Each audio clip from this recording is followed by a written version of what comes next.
नीलकंठ पक्षी की 5 बातें यदि ध्यान से समझ ली, सास बहू में कभी झगड़ा नहीं होगा।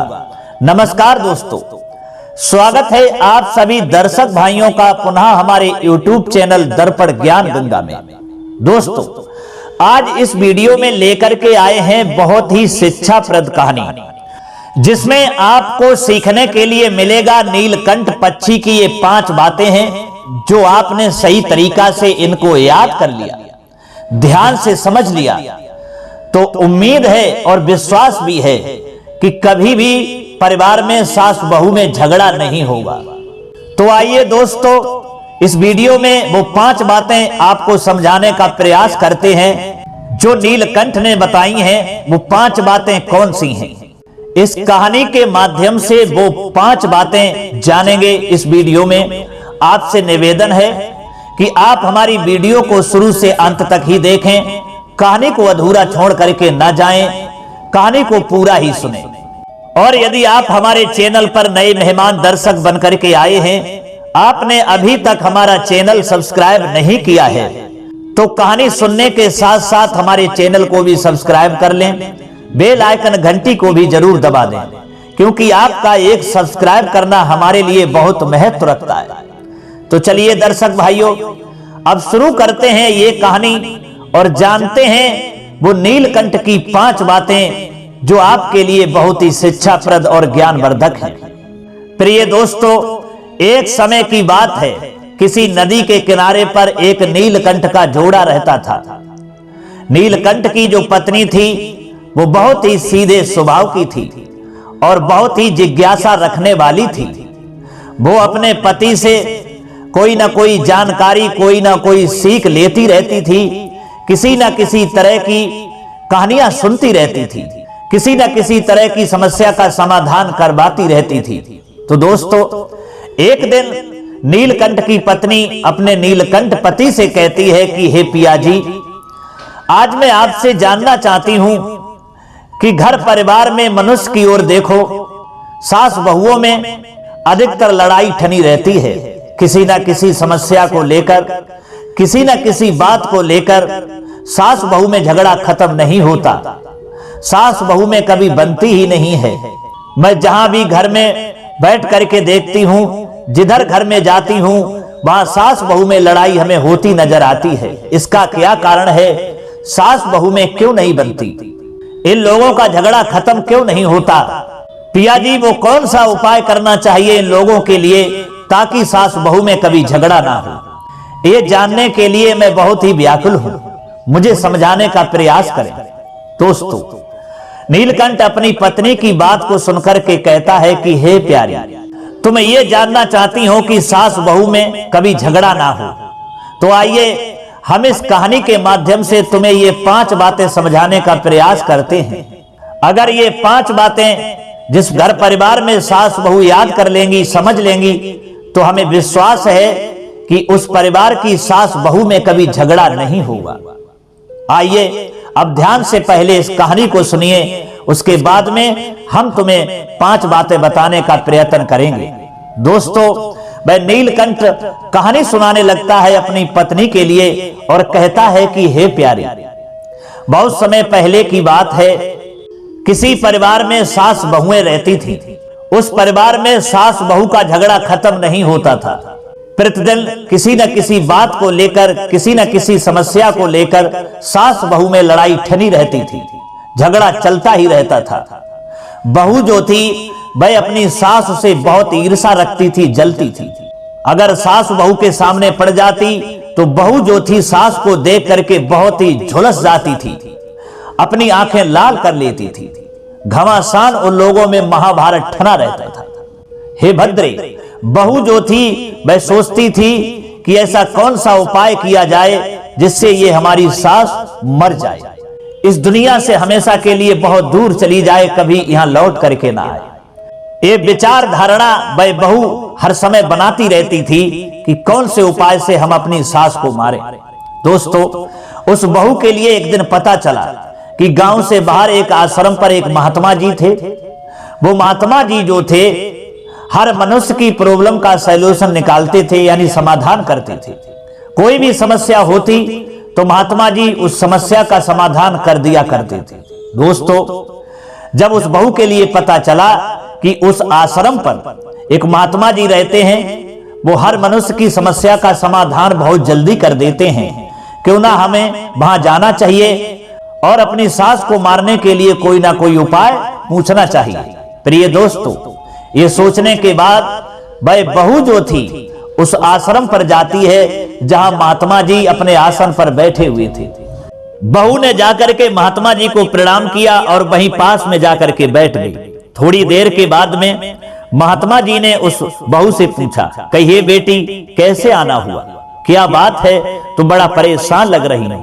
तो दोस्तों, वह बहू जो है अपनी सारी कहानी सुनाती है, हर तरीका से सास को दोष लगाती है, सारी बुराइयां सास की ही करती है और अपने को स्वच्छ साबित करती है और कहती है कि महाराज, हमारी इस समस्या का समाधान करें, हमें कोई ऐसा उपाय बताएं ताकि हमारी सास मर जाए और किसी को ये पता ना चले कि हमने अपनी सास को मार दिया है। दोस्तों, महात्मा जी कहने लगे, बेटी, हम तुम्हें अच्छी तरीका से जानते हैं, तुम्हारे जो पिताजी हैं वो हमारे मित्र हैं, हम तुम्हारे बारे में अच्छे तरीका से जानकारी रखते हैं। ठीक है, तुम अपनी इस समस्या का समाधान हमसे करवाने के लिए आई हो, तो हम तुम्हें एक ऐसा उपाय बताते हैं, जरा ध्यान से सुनना।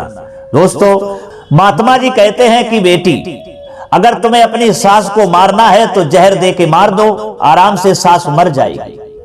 लेकिन मुसीबत यह है, अगर आप बाजार से जहर खरीद करके लाओगी तो वो जहर जल्दी ही तुम्हारी सास को मार देगा, ताकि तुम्हारे परिवार के लोग और गांव के लोग तुमको ही दोषी ठहराएंगे कि एक बहू ने सास को मार दिया।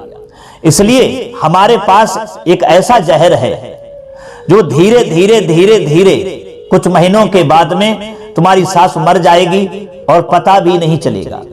7 महीने बाद तुम्हारी सास हमेशा के लिए खत्म हो जाएगी और किसी को ये कानों कान भनक नहीं पड़ेगी कि बहू ने सास को मार दिया। दोस्तों, उन महात्मा जी ने एक पुड़िया दी और कहा कि इस पुड़िया को ले जाओ और इसमें से जो भी चीज मैं तुम्हें दे रहा हूं ये जहर है, थोड़ा थोड़ा उनके भोजन में डाल दिया करना, ये तुरंत नहीं मारेगा, ये 7वें महीने में तुम्हारी सास को हमेशा के लिए दुनिया से खत्म कर देगा, तुम्हारी सास मर जाएगी।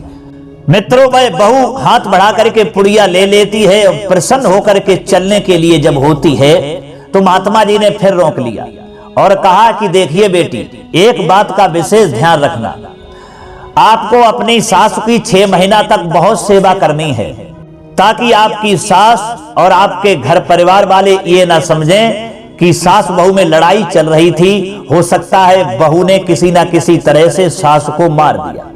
इसलिए 6 महीना तक अपनी सास की आपको बहुत सेवा करनी है, प्रेम से बोलना है और उनकी हर तरीका से खास खुशामद करनी है, अच्छा भोजन खिलाना है, ताकि आपकी सास को यह ना लगे कि हमारी बहू हमसे दुश्मनी रखती है या हमें मारने का प्लान बनाती है। इस बात का ध्यान रखना और 7वें महीने में आपकी सास तो मर ही जाएगी और आपके परिवार वाले, गांव वाले आप पर कोई शक भी नहीं करेंगे।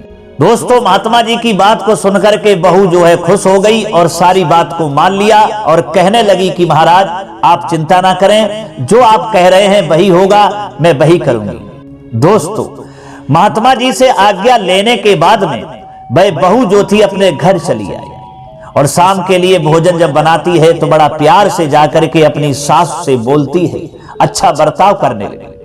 भोजन में वही पुड़िया में से जहर थोड़ा सा निकालती है जो महात्मा जी ने दिया था और सास के भोजन में डाल देती है, बड़ा प्यार से बोलती है, भोजन खिलाया, फिर उनके पैर को दाबने लगती है और अपनी गलती की क्षमा मांगने लगती है और कहती है कि हे माता जी, मैं आज तक आपसे बहुत गलत व्यवहार बर्ताव करती रही, लेकिन आज के बाद मैं आपसे कोई गलत व्यवहार, गलत बर्ताव नहीं करूंगी, आपकी खूब सेवा करूंगी। दोस्तों, इसी तरह से प्रतिदिन बहू का काम हो गया कि सुबह उठती है, अपनी सास की खास खुशामद करती है और बड़े प्यार से बोलती है और भोजन में वही पुड़िया में से जहर थोड़ा सा निकाल करके रोज डाल देती है और शाम के लिए भोजन खिलाती है, पैर दबाती है। वो तो सोचती है कि 7वें महीने में हमारी ये माँ तो खत्म हो ही जाएगी, हमारी ये सास मर जाएगी, हमारा कांटा हमेशा के लिए निकल जाएगा। अब 6 महीने की तो बात है, इसलिए 6 महीने अपनी सास की खूब खास खुशामद कर लो, खूब सेवा कर लो, ताकि हमारी सास ये मरे तो ये ना अपने दिल में सोच करके जाए कि हमारी बहू ने सेवा नहीं की, प्रसन्न होकर के मरे। दोस्तों, इसी तरह से धीरे धीरे ऐसा बर्ताव करते हुए अपनी सासू की अच्छे तरीका से देखभाल और सेवा करते हुए 6 महीना गुजर गए। और जब 6 महीना गुजर गए, 7वें महीने की बारी थी, 7वां महीना आने वाला था। सास जो है अपने बहू का ऐसा व्यवहार देख करके, ऐसी सेवा देख करके बहुत प्रसन्न हो गई। अपनी बहू को अच्छी तरीका से जानने लगी, पहचानने लगी, और बहू नहीं बल्कि बेटी समझने लगी। बेटी की तरह अपनी बहू से सास प्यार करने लगी, और इधर बहू भी अपनी सासू को सास नहीं मां की तरह लाड़ प्यार करने लगी। उनकी जो आपस की दुश्मनी थी वो प्रेम में, मोहब्बत में बदल गई। अब तो इतना प्रेम दोनों लोगों में हो गया कि एक दूसरे के देखे बगैर रह ही नहीं सकते थे। 7वां महीना लगने वाला ही था। बहू घबराई, कहीं ऐसा ना हो 7वां महीना लगे और हमारी सास मां हमें छोड़ करके दुनिया से चली जाए। तो दोस्तों, वह नीलकंठ अपनी पत्नी से कहता है कि प्यारी, वह बहू जो थी तुरंत महात्मा जी की ओर भागी, महात्मा के पास में पहुंची है और कहने लगी कि हे स्वामी, माफ करना, अब मैं आपके पास आई हूं। आपने जो जहर दिया था 6 महीना तक हमने खूब खिलाया, सेवा की, लेकिन अब आपके पास कोई ऐसी दवा है ताकि जो हमने 6 महीना तक अपनी सास को जहर खिलाया है वो जहर जो है उसका असर कम जाए और हमारी सास जो है मरने से बच जाए। महात्मा जी ने कहा, अरे बेटी, तुम तो अपनी सास को मारना चाहती थी, लेकिन अब तुम जहर का असर कम करने के लिए दोबारा दवाई हमसे लेने के लिए चली आई। ये दूसरी दवाई लेने का प्लान तुम्हारे दिमाग में कैसे आ गया? जवाब दिया, महाराज माफ करना, हमने अपनी सास की सेवा की, बहुत प्यार किया आपके बताने के अनुसार। तो मैंने जब सेवा की तो उस सेवा से हमें बहुत कुछ सीख मिली, हमारी आत्मा के लिए बहुत आनंद प्राप्त हुआ, और अब हमारी सास भी हमसे बहुत प्रेम करती हैं। घर की सारी चाबी, सारी जिम्मेदारियां हमको ही सौंप दी हैं और कहती हैं कि बेटी, तू चाहे इस घर को बिगाड़े चाहे उजाड़े, ये घर की सारी जिम्मेदारी तेरे हवाले आज से मैंने कर दी है। हमें किसी भी चीज की आवश्यकता नहीं है, हमारी बहू नहीं हमें बेटी मिली है। हे महात्मा जी, अब तो हमारी सास हमें बहुत प्रेम करती हैं और हमको भी अपने सास से बहुत अत्यधिक प्रेम हो गया है। मैं नहीं अब चाहती हूं कि सास हमें छोड़ करके जाएं, और यदि किसी तरीका से अगर सास मर गई तो हम सास के बगैर रह नहीं पाऊंगी। मैं सारी जिंदगी ये पछताती रहूंगी कि मैंने अपनी सासू मां के साथ बहुत गलत किया। मैं हत्यारिन हूं जो अपने हाथों से अपनी सास को मार दिया। इसकी सजा हमें बहुत तगड़ी भुगतनी पड़ेगी, इसका जवाब हमें जाकर के वहां देना पड़ेगा जहां सारा संसार जाता है। इसलिए महाराज माफ करना, हमसे गलती हुई जो मैं अपनी सास को मारने के लिए आपके पास जहर लेने के लिए आई। इसलिए महाराज हमारे लिए कोई ऐसी दवा दे दो जिससे मैंने अपनी सास को आज तक इतना जहर खिलाया है उस जहर का असर कम हो जाए। दोस्तों, उस बहू की बातों को सुनकर के महात्मा जी मुस्कुराते हैं और कहते हैं कि बेटी घबराइए नहीं। तू क्यों घबरा रही है? मैंने तेरे लिए उस पुड़िया में कोई जहर नहीं दिया था, मैंने केवल राख दी थी ताकि तुझे यह समझ में आ जाए कि तू सुधर जाए और ये समझ में आ जाए कि सास का दर्जा क्या होता है, बहू का दर्जा क्या होता है। दोनों लोग सुधर जाओ, आपस में लड़ाई झगड़ा खत्म कर दो और प्रेम से रहने लगो। और वही हुआ जो आज तुम लोगों में प्रेम प्रकट हो गया, दुश्मनी हमेशा के लिए खत्म हो गई। बेटी घबराओ नहीं, उसमें जहर नहीं था, उसमें राख थी। अब तुम जाओ और निश्चिंत होकर के अपनी सासू की सेवा करो, आराम से रहो। क्योंकि बेटी उस दिन तुम जब जहर लेने के लिए आई थी तो तुम्हारी भ्रुकुटी बहुत तनी हुई थी, तुम क्रोध में थी। मैं अगर उस समय तुम्हें समझाता तो तुम्हारी समझ में नहीं आता, इसलिए मैंने ये रास्ता अपनाया। इसीलिए बेटी कहते हैं कि किसी को बदलने से पहले स्वयं को बदलना पड़ता है। जो तुमने स्वयं को बदल दिया और तुम्हारी सासू मां ऑटोमेटिक यानी स्वतः ही बदल गई और तुम्हारी दुश्मनी मोहब्बत में बदल गई। दोस्तों, वह बहू जो थी खुश होकर के और अपने घर पर चली आती है और प्रसन्न होकर के सास की उसी तरह सेवा करने लगती है। दोस्तों, वह नीलकंठ कहता है कि हे प्यारी, इस कहानी में तुमने समझ लिया होगा कि बहू और सास में झगड़ा क्यों होता है और बहू और सास का झगड़ा कैसे खत्म होगा। वो आइए हम तुम्हें इन्हें 5 बातों से अब समझाते हैं। दोस्तों, वह नीलकंठ अपनी पत्नी से कहता है कि मेरी पहली बात है कि खुद सुधरो, संसार सुधरे। अगर हमें किसी को सुधारना है तो स्वयं सुधरना पड़ेगा, और जब हम स्वयं सुधर जाएंगे तो हमें देख करके दूसरा भी सुधर जाएगा। यानी बहू के लिए अगर सास बिगड़ी हुई नजर आ रही है तो बहू खुद ही सुधरे, बहू ना बिगड़े। अगर बहू बिगड़ जाएगी तो लड़ाई झगड़ा कभी खत्म नहीं होगा। इसलिए बहू को स्वयं सुधरना चाहिए। अगर बहू सुधर जाएगी, अपनी सास को मां की तरह समझेगी, सेवा करेगी, तो सास कितनी ही बिगड़ी क्यों ना हो, लेकिन वो भी एक दिन सुधर ही जाएगी। इसलिए खुद सुधरो, संसार सुधरे। दूसरी बात है स्वयं को बदलना।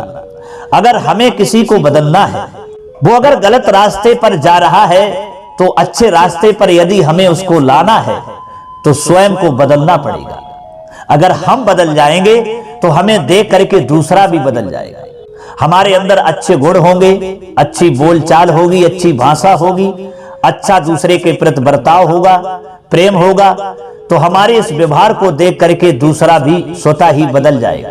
वो चाहे सास हो या चाहे बहू हो, दोनों लोगों के लिए ये बात मान्य रखती है कि स्वयं को बदलना चाहिए, और जब स्वयं बदल जाएंगे तो दूसरा भी स्वतः ही बदल जाएगा। और नीलकंठ कहता है कि मेरी तीसरी बात है सास को मां से बढ़कर समझना।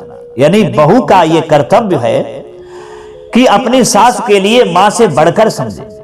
वो अपनी मां के लिए छोड़ करके आती है और ससुराल में आकर के उसके लिए दूसरी मां मिलती है, यानी उसके पति की मां, क्योंकि वह अपने पति की सेविका होती है।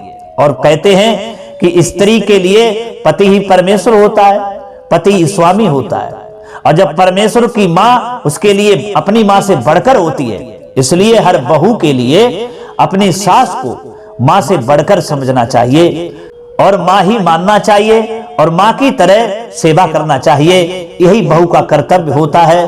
अगर बहू ऐसा करती है तो कभी उस परिवार में बहू सास में झगड़ा नहीं होगा। और मेरी चौथी बात है बहू को बेटी से बढ़कर मानना। सास का भी कर्तव्य है कि अपनी बहू को बहू न समझे, बेटी से बढ़कर माने, क्योंकि किसी ने बताया भी है बेटी जो होती है वो पाप की होती है और बहू जो होती है वो धर्म की होती है। सास का ये धर्म होता है अपनी बहू की रक्षा इस तरीका से करे जैसे आंखों के दीदा की रक्षा पलक करने के लिए हमेशा तत्पर रहते हैं। क्योंकि गोस्वामी तुलसीदास भी रामचरितमानस में एक चौपाई लिखते हैं, पर लड़किनी बधू घर आए राखो नैन पलक के नाए। यानी बहू की रक्षा इस तरीका से सास करे जिस तरीका से आंखों के दीदा की रक्षा पलक हमेशा करते रहते। सास का ये कर्तव्य होता है अपनी बहू की अच्छी तरीका से देखभाल करे और ये देखे कि हमारी बहू पर कोई दुख तो नहीं है, कोई कष्ट नहीं है, कोई परेशानी तो नहीं है। अगर हमारी बहू पर कोई दुख है, कोई कष्ट है, कोई परेशानी है, या पहनने के लिए उसके पास अच्छी साड़ी नहीं है, तो सारे दुखों को दूर करना ये सास का कर्तव्य होता है। और परेशानी में, मुसीबत में सास हमेशा बहू का साथ ना छोड़े, ये सास का धर्म होता है। और ऐसा नहीं करना चाहिए बहू घर में है वो फटी हुई साड़ी पहने और सास चमकनी साड़ी पहन करके और गलियों में घूमे, ये सास का कर्तव्य नहीं होता है। अगर ऐसा बर्ताव बहू के साथ सास करेगी तो उस घर परिवार में कभी झगड़ा खत्म नहीं होगा। इसलिए सास और बहू एक दूसरे के दर्द को समझें, एक दूसरे से प्रेम करें और एक दूसरे के दुख में हमेशा सहायता करने के लिए तैयार रहें। अगर ये बर्ताव सास बहू में हो जाएगा तो कभी उस परिवार में सास बहू में झगड़ा नहीं होगा। नीलकंठ कहता है कि हे प्यारी, मेरी अंतिम 5वीं बात है, महत्वपूर्ण बात है, चुगली न करना। यानी सास और बहू को एक दूसरे की कभी चुगली नहीं करना चाहिए, एक दूसरे के घर की चुगली नहीं करना चाहिए। ना तो सास अपने बहू के मायके की चुगली करे। ये सास कभी ना कहे कि तेरा भाई ऐसा है, कि तेरी माँ ऐसी है, कि तेरे पिता ऐसे हैं, कि तेरी बहन ऐसी है। ये सास का कर्तव्य है कि अपने बहू के मायके की यानी पीहर की कभी चुगली ना करे। और बहू का भी धर्म है कि वो भी अपने ससुराल वालों के प्रति अपनी सास या किसी और से चुगली ना करे। हमारी सास ऐसी है, हमारे ससुर ऐसे हैं, कि हमारा देवर ऐसा है, कि मेरी ननद ऐसी हैं। एक दूसरे की चुगली न करें, एक दूसरे की बुराई ना करें। अगर एक दूसरे की बुराई नहीं करेंगे, सास अपने बहू के पीहर की बुराई नहीं करेगी और बहू अपने ससुराल वालों की एक दूसरे से बुराई नहीं करेगी, तो समझ लो कि उस परिवार में कभी झगड़ा नहीं होगा, झगड़े का मौका ही नहीं आएगा।